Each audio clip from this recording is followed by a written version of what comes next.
माई बाप घर के भार हो गईल, भाई से बढ़ के अपन सार हो गईल। माई बाप घर के भार हो गईल, भाई से बढ़ के अपन सार हो गई।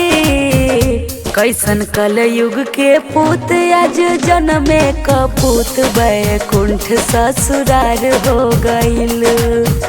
कैसन कलयुग के पूत आज जन्मे कपूत, बैकुंठ ससुरार हो गईल। घरवा में माई बाबू के खाना पीना बंद बा, पाहुन के कमाई पसार के घमंड बा। घरवा में माई बाबू के खाना पीना बंद बा, पाहुन के कमाई पसार के घमंड बा। सुन के आंसुअन के धार आ गईल, सुन के आंसुअन के धार आ गईल। कैसन कलयुग के पूत आज जन्मे कपूत, बैकुंठ ससुरार हो गईल।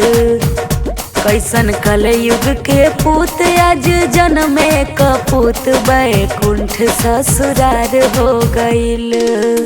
आपन बहिन भैली गर्दन के फांसी, देख ससुरारी में साली भैली काशी।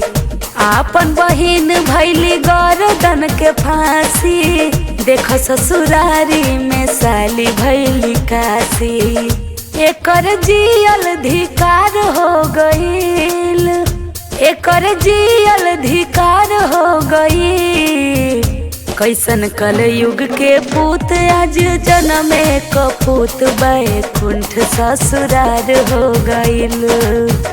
कैसन कलयुग के पूत आज जन्मे कपूत, बैकुंठ ससुरार हो गईल।